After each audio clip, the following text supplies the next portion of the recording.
Hello and welcome everybody, how are you all doing? Hope you're having a fantastic day. So we're here today with Ancient Rome in 20 minutes.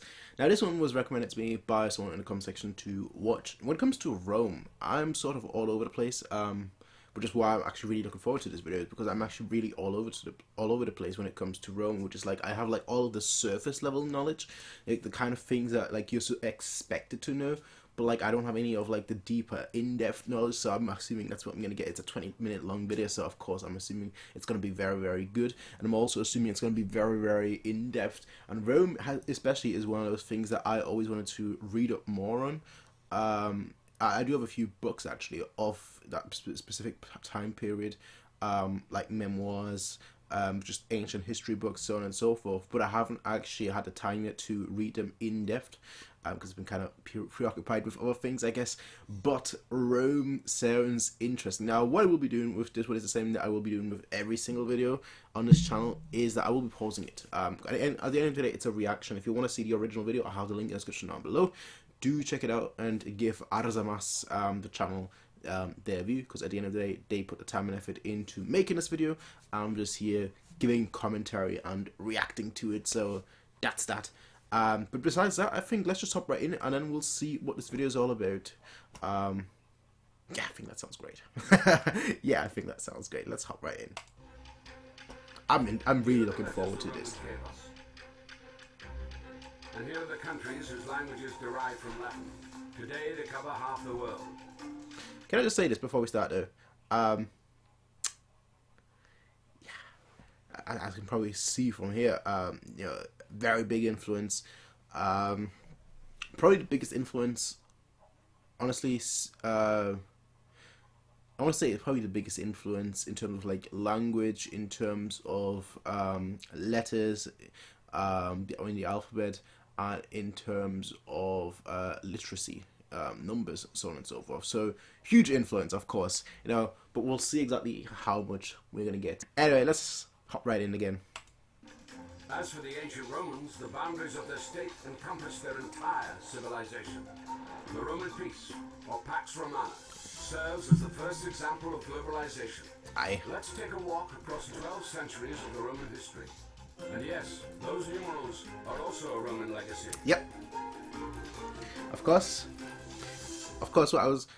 One thing that I do know that's, I guess, sort of, I don't know if it's surface level or not, because I don't know how common knowledge is, I guess. But the calendar, and I don't know whether this is actually true or not. I just remember a teacher of mine, I think back in like high school when I did I want to say Spanish. It was either Spanish or French. When my teacher basically said like, oh yeah, you know how like oct is usually for like things that have like 8. Well, I'm doing 4 that have 8 sides or something, like octagon, 8 sides, so on and so forth. You know, why is Oct October, the 10th month? And she basically said that like you had Augustus who came in, he was like, okay, I want my own month. And then you had Julius Caesar, I think it was, that came in and was like, okay, now if Augustus has a month, I want a month as well. So we got August and July from that, and basically everything moved up by like 2. So December, which was, you know, Dece, which is, you know, 10, moved up to the 12th month. November, I mean, assuming would be 9. Nuevo, 9. That moved up to the 11th. October obviously moved up to the 10th, despite oct, the keyword, being 8. So that's one thing that I do know. And I don't know how true it is, but it was just like, okay, I want my own month, give me my own month. Whether that's actually the case, that's what my teacher told me a long time ago when I was like 14, 15 years ago, right? I remember like random facts like that. The Age of Kings. What is Rome? A city on 7 hills, capital of Italy. But that is today. And 2,000 Massive. years ago, there it is. The Empire. Another 1,000 years ago, there. A tiny tribal settlement of the Latins by the river Tiber. How did this manage to conquer the world? First, it was lucky with its neighbors. To the north, the Etruscans of modern Tuscany. A mysterious people whose language has never been fully deciphered. Okay, that's interesting. Greek colonies. These peoples all traded with each other. It was at the crossroads of their trade routes that Rome appeared. Yep. From the very start, Rome has been an open city, a safe haven for outcasts, murderers, runaway slaves. Rome offered migrants Joy. a unique opportunity to become fully fledged citizens. Joy. This will make Rome the largest metropolitan city of the ancient world. It's a bit loud. The Romans themselves believed they were descendants of refugees from the Middle East who had survived the Trojan War. There we go. Romulus and Remus were the great-grandchildren of the Trojan hero Aeneas. Nursed by an Italian she-wolf, the brothers quarreled where to site the future world capital. This video is actually going a bit Romulus fast. killed Remus, gave his name to the city, and became its first ruler. As legend has it, there were 7 kings, each of which enjoyed a lengthy reign and left some beneficial legacy. A calendar, a sewer system, or the Capitolium, a temple to the senior god Jupiter. Much of what the Romans Nice. later became famous for, aqueducts, bridges, perhaps even the gladiatorial games, were borrowed from the Etruscans. This people Borrowed. invented the Latin alphabet by adapting Borrowed. the Greek letters for their own needs. It's not surprising that their last kings were Etruscan. Rome borrowed her military and government organization from them, while maintaining her stern, patriarchal simplicity. Okay. In 509, Rome was shaken by a sex scandal. The The son of King Tarquin the Proud raped the chaste Lucretia. Tarquin was expelled, making him the last king of Rome. and that's obviously where later on, you know, the big thing came from. You know, oh, I just call myself emperor. In essence, it's the same thing, but hey, I call myself emperor. And cheat the system. That's like the you know, the typical I'm gonna cheat this system kind of thing, which is kind of interesting. But you know, we had that kind of thing in the past, and nobody blinked an eye. Nowadays, people would do that, and nobody would blink an eye. Quite frankly, if you cheat the system, and people suddenly don't care, which I find very, very interesting. But what I will say is this video is 20 minutes long, and the channel is going super fast, like very fast. So we're going to be getting a lot of information, a lot of deep dives. So let us see SPQR. Obviously, a lot of nowadays, I'll say this: SPQR has a lot of different meanings. There is, you know, it still retains its original meaning, but like there are some organizations, specifically like some racist organizations that kind of took it over, which I only found out recently as well. Again, I found out all these random things like recent. Anyway, birth of the Republic. The Republic. The Romans decided to prevent any such concentration of power ever again. Yep. From 509 onwards, they elected 2 consuls to serve a year apiece, instead of a monarch. The consuls were controlled by the Senate. It's always This nice. consisted of 300 fathers, patres in Latin, hence the term patricians. Those not so lucky to be born into the Didn't right know that. families joined the plebs. Even if they were as rich as patricians, they were not entitled to take up positions in the state. It is in the 200-year struggle for these rights that the republic, literally meaning public thing, will be formed.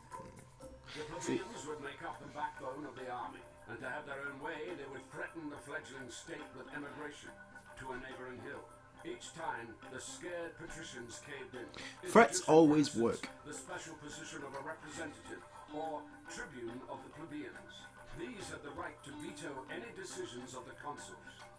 One of the main achievements of the struggle was the Like so, I really when you think of like the root word of all these, you know, words that we use nowadays, it's just honestly it's just incredible. That's actually probably my favorite part of studying history, like seeing where like things came from, which in my opinion is the fun part of history. You get to see, so this is where it came from. This is where it originated from. This is the root word of X, Y, and Z. This is why we say certain idioms. That's why we say certain phrases. So on and so it's just all interesting. And obviously then you have the more interesting parts of history as well, with like, conspiracy plot here, conspiracy plot there, special things here, special things. It's just fascinating. I love history. Straight up, I love history. And I wish I probably studied history as a degree, which I didn't do. Unfortunately, I went with law. The publication of the first written laws. By 287 BC, the plebeians had achieved complete equality of rights with the patricians. The unity of Rome found its best expression in the formula Senatus Populusque Romanus, STQR. the Senate and the Roman people, Yeah. which still adorns the mantle Everywhere. covers in Rome. Everywhere. Everywhere. This video is going fast. In 390 BC, the history of Rome could have come to an end. The city was unexpectedly taken by the Gauls. The guard dogs had sensed no danger, for which they would be crucified every year since. Damn. Geese awoke the last Always these protectors dogs. of the Capitoline Hill fortress instead, saving Rome from complete destruction. The shaken Romans conducted a military reform. Of course. The Roman legion was divided into manipuli, making it more mobile Handful. in battle. The Roman army spent the next 100 years in constant wars.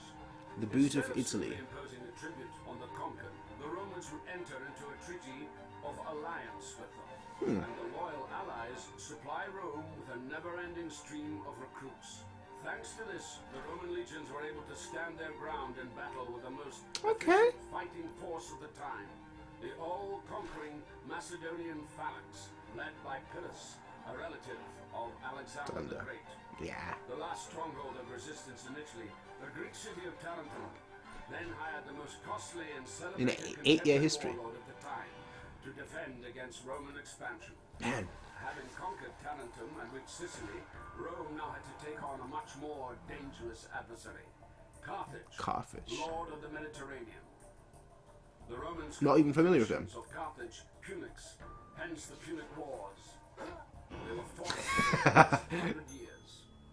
What a great way to depict it. 409 BC, Rome had taken the greater part of Punic territory and that of their allies, but after each defeat, the trading power of Carthage would rapidly recover. Senator Cato the Elder began to finish every speech with the same refrain: Carthage must be destroyed. And so History. The history of the world is the history of war. I know, like, everyone... The thing is, right, I'll say this. Just to, like, get to know me a little bit more, I don't actually mind war.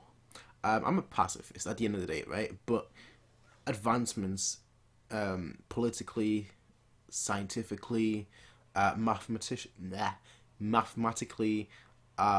just in general, advancements usually come through war. And so, you know, if you look at human history, there's always really been war. I don't think there's ever been a period in human history where there hasn't been war. And it's just one of those things that is, like, inevitable. And I feel like at the end of the day, we just kind of gotta accept that it is inevitable. People will always have an issue with one another. And it's okay that that's the case. But we should be trying to minimize it as much as possible. Again, I'm weird in that regard. Like, I'm a pacifist. Like, in my opinion, I'm like, okay, we really shouldn't fight each other. But, like, in the grand scheme of things, I'm a realist, and I'm like, yeah, it happens. People love to go to war against each other, and we just gotta, like, accept it.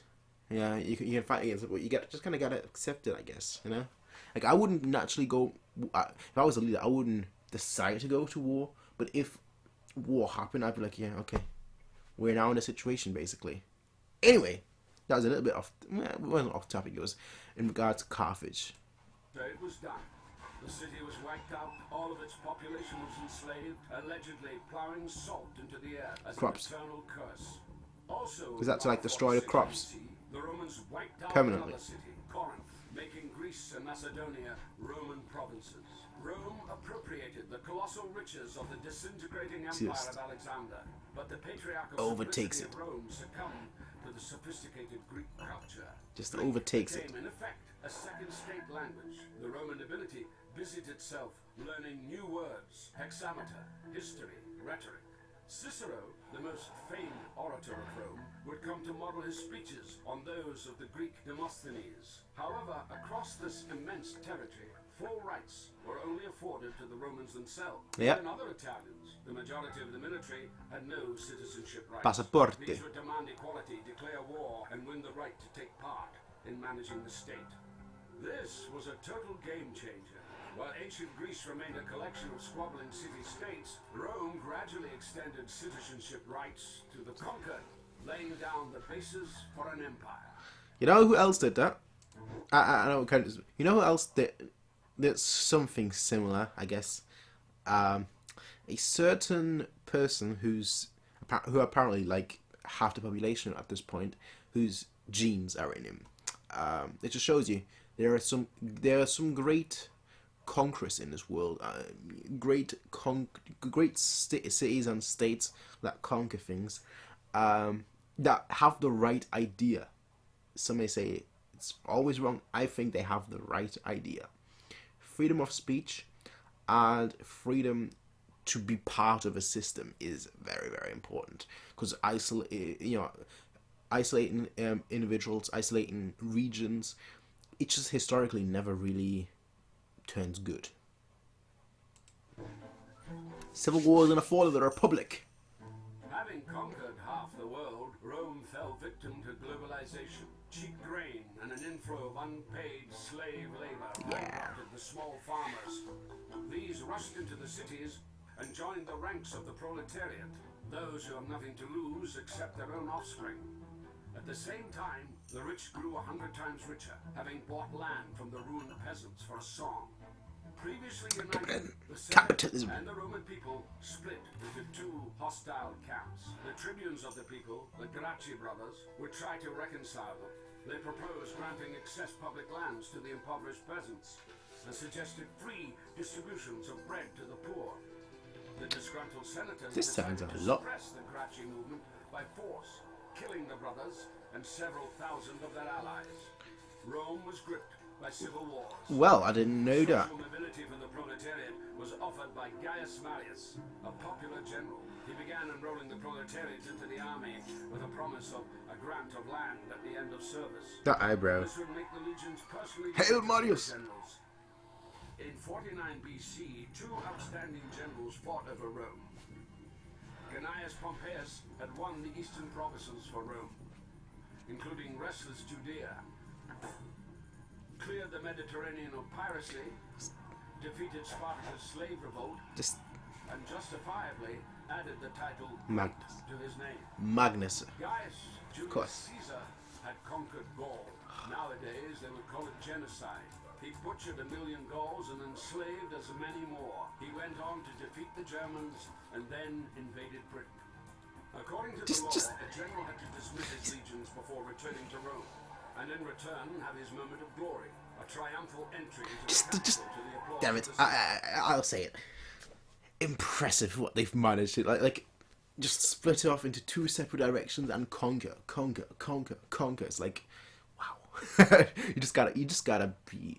I think you just gotta honestly say that you're impressed, because it is very, very impressive. Anyway, that. Caesar performed a hitherto unseen maneuver. And that right. He refused to submit to the Senate, and having crossed the Italian border, the river Rubicon, marched his legions to Rome. Yeah. Take over. It would take him several years to defeat Pompey the Great and his other rivals, pitting Roman legions against each other. In the process, Caesar annexed new territories and gave Cleopatra the Egyptian throne. After a romantic cruise along the Nile, she would give birth to Caesarion, or Little Caesar. Little Caesar. On his return, Caesar would add Imperator, or Emperor, to his name, title originally meaning victorious commander, Not king. and gain control of all political positions: consul, tribune of the people, and dictator. Rumor spread that Caesar wanted to declare himself king. Conspiracy was brewing in the Senate. There we go. And Caesar was assassinated. Caesar left his Who wealth, did it? quite unexpectedly for all concerned, to his grandnephew, 19-year-old Gaius Octavius. This Octavius. Octavian immediately joined in the power struggle. In 31 BC, he defeated his last rival, the warlord Mark Antony, who likewise had an affair with Cleopatra. Of course. Who The lovers doesn't? would take their own lives. Who doesn't? Octavian was left sole ruler of a vast territory. Augustus. Julius Caesar So it was ruled for just 4 years. Octavian, assuming the a title lot longer. Augustus, meaning the venerable or the great, ruled for an endless 43 years. Yeah. So it was He didn't Julius Caesar formally that abolish the started Republic. first. He simply took control of all possible positions, making his power almost absolute. But he modestly Imperator. called himself Princeps, the first senator. And even though skirmishes with barbarians continued along the borders, inside them the period of Pax Romana set in, a period of peace and stability that was to last 200 years. That's the a empire long experienced time. an economic upswing. That's a long Bread was time. distributed for free to 200,000 people.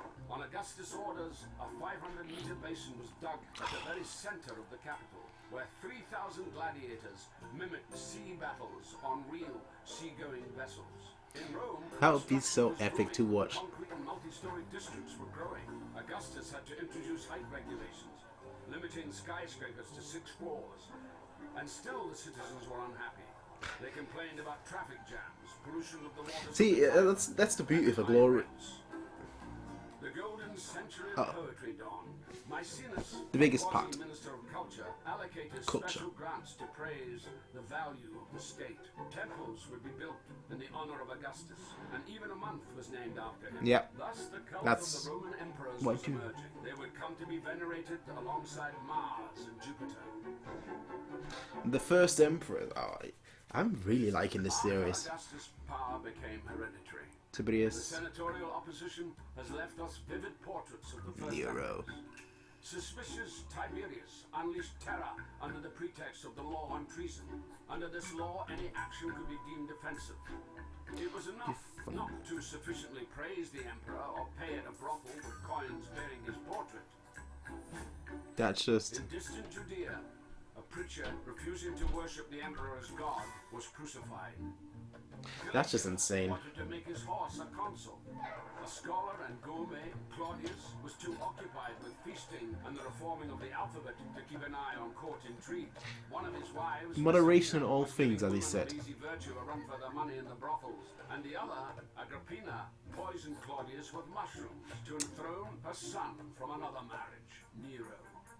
Nero, believing that he was a born actor, not an emperor, Moderation in all killed his things. own mother, and then allegedly the apostles Peter and Paul. Then he again allegedly set fire to Rome so as to read the verses on the fall of Troy during the blaze. He would accuse the first Christians of arson.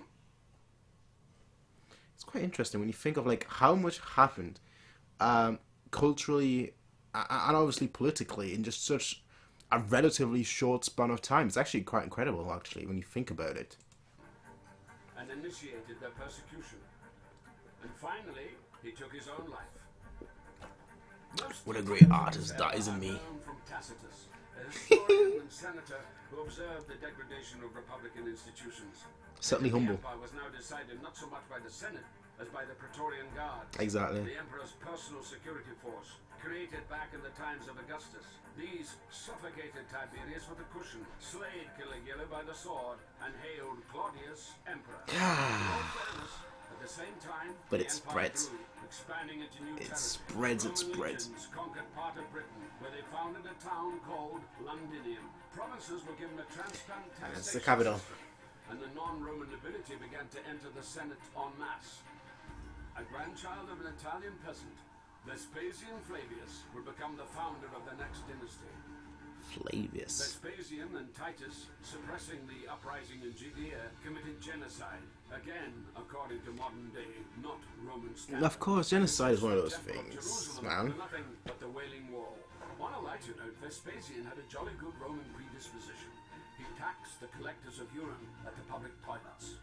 And Titus, destroyer of Jerusalem, would nevertheless obtain the title of merciful. Of course. After a splendid Of triumph, course, he opened the merciful. Colosseum for the people.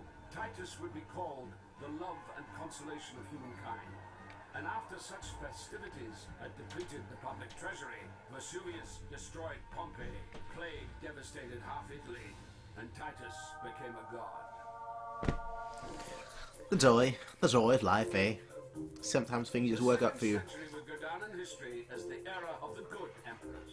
Trajan was considered by his contemporaries the best emperor ever. Rome became a million-strong city, You're and the right. empire reached its largest extent. So yeah, at this point I don't know anything Rome anymore. connected her new territories via a network of paved roads. This system still determines the transport map of Europe. After Trajan's conquest, Hadrian busied himself with defense, erecting massive fortifications in Britain and between the Rhine and the Danube. Pantheon was The Blue built in Danube. Rome, the first temple to be topped by a massive dome, a real architectural sensation of the day, dedicated to all the gods. Hadrian would also include his other model, the young Antinius. Just More of his the images architecture, than of any Roman. the culture. I'm just jealous. Good emperor, the throned philosopher, Marcus Aurelius, would spend most of his reign on military expeditions. In between battles, he wrote his manifesto for Stoic philosophy, Meditations. I personally didn't really go into the philosophical aspect. Obviously, culture and architecture is what they've been primarily focusing on, but also philosophy. It really blossomed in that time period. And in general, I mean, philosophy, obviously, there's been a period, I think, I want to say, it's been like a period of like, roughly, I want to say like 1,000 years until maybe like until like the 1900s. I think until like 1920-ish.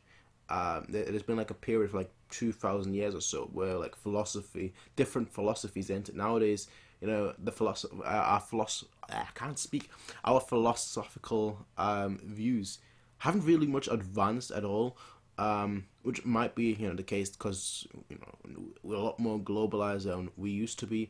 There's a lot less individuality, if you want to call it that, and there is a lot more traditional or long-standing systems in place, so it doesn't really allow for like this growth in philosophies or jurisprudence, which personally I'm a huge fan of jurisprudence, and I'm a huge fan of in philosophies in general. So it's a little bit of a shame that there's like no like real modern great philosophers like there were in the past. But like I said, just a lot of advancements, from historical advancement. Well, not historical. A lot of advancements in this historical time period, from cultural advancements to political advancements to philosophical advancements to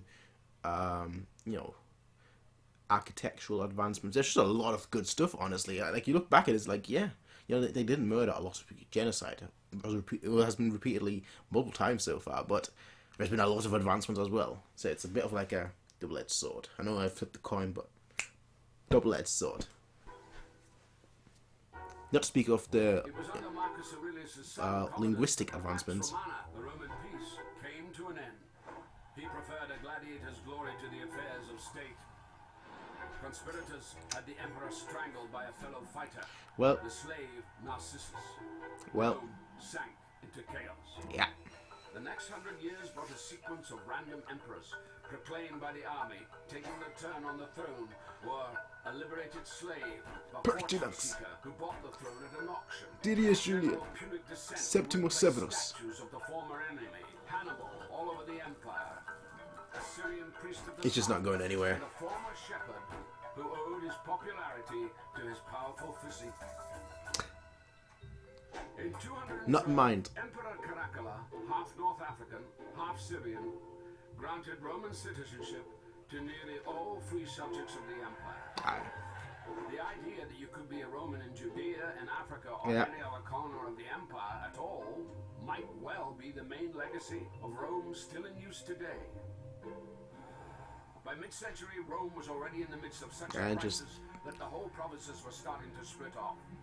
The Gauls, for instance, proclaimed an empire of their own. When you're too big, Order would be restored by the son of a liberated when you're too big, having started his career as a soldier, it just crumbles automatically. An astonishing example of social mobility. Diocletian split the empire into four, with four co-rulers at four capitals. Augustus, Trevorium, Mediolanus, Simium, Nicomedia. A town council. The country was now ruled by an army of officials personally reporting to the emperor. Thus, the ancient world, centered around the concept of a free community and free citizens, came to an end. From the princeps, the first senator, the emperor had become the dominus, a title by which slaves addressed their masters.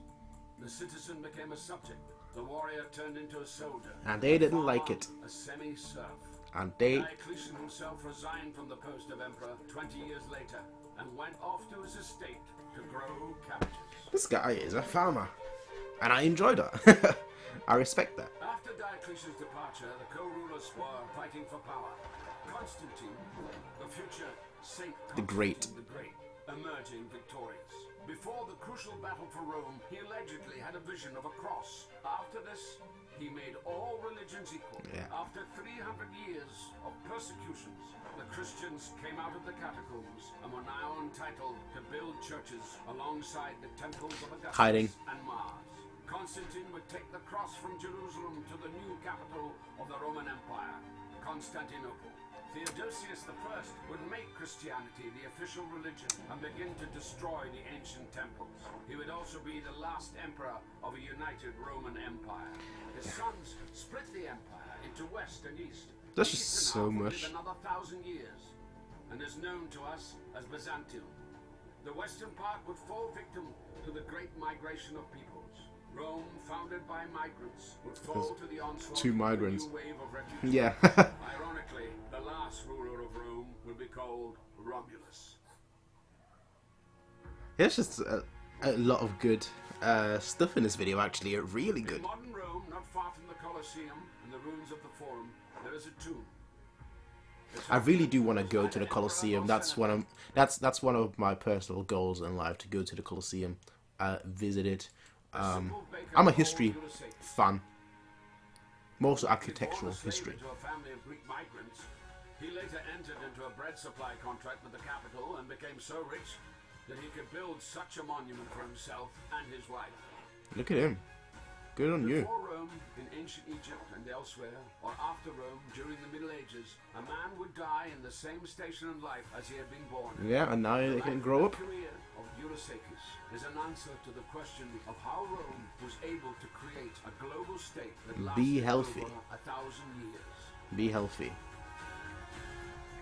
Well, I'll say this then. Do you like our video? Yeah. We have another one. This time about Ooh, ancient Greece. That sounds interesting. I might watch this myself later on. We might do that one later on. Ooh, that sounds fascinating, I have to say. Ancient Rome in 20 minutes, which was actually a very surprisingly good video. Like, obviously there are a lot of good videos, a lot of good YouTube channels that do history on YouTube, but that one I felt like was super in-depth. Like, it covered a span of multiple hundreds of years into a very digestible 20 minutes, and I learned a lot of things. And will I retain a lot of these things? Probably not, to be totally honest, because again, it almost felt like information overload. But I'd much rather have too much information and not enough information at the end of the day, because as you all know, the saying goes, those who don't know the history are bound to repeat it. So, you know, I actually really enjoyed this video. There was a lot of, again, it just showed you the advancements Rome had, on the impact it had, even now, you know, in modern society. Like, you know, our language, well, some of our language comes from it. Our numerals, obviously we've got that. A lot of people know the Roman numerals. It's still a big part today. The cultural aspect, philosophical aspects, architectural aspects, you know, logistical aspects, if you don't count like the roads that they built. So there's a lot of good things that this video covered, and obviously a lot of good things that the Roman history covered as well. I like this video so much. I think I might just check out a few of that channel's videos. And it wasn't really an opportunity for me to like talk much, because one, I didn't have that much of a knowledge of Roman history in the grand scheme of things. Definitely not an in-depth knowledge like that. And the second thing is that the video just went, like, I felt like it just talk. It just kept going, and I really enjoyed it actually, because it just makes you know, it just makes you know, okay, you're in for a good video. You're in for a video with a lot of information, and a lot of in-depth information that you might not be familiar with. Again, I wasn't familiar with a lot of those things, but the fact that like the farmer at the end, like he gave up everything, you know, to just be like, you know what, I'm going back to my cabbages. I'm going back to my farm. I'm not cut out for this. I don't want this. I'm going back home. It just shows you, you know, it's just very entertaining actually. It's just very entertaining to see how some people are able and willing to give it all up, whereas other people, they'll strive and do anything to reach the top. It's very fascinating how history is one of those fickle things, eh? But regardless though, ladies and gentlemen, let me know what you all want to see next. Again, I don't have much of a like path or like videos that I'm watching next. Now that I've seen this channel and this video in particular, I might check out a few of them and record my reaction and my commentary to that in the future as well. But if you have anything in particular that you want me to watch, my comment section is always open. You can always leave a recommendation in the comment section down below, and I'll see you all in the next one, everyone. Until then, have a nice day, peace out, and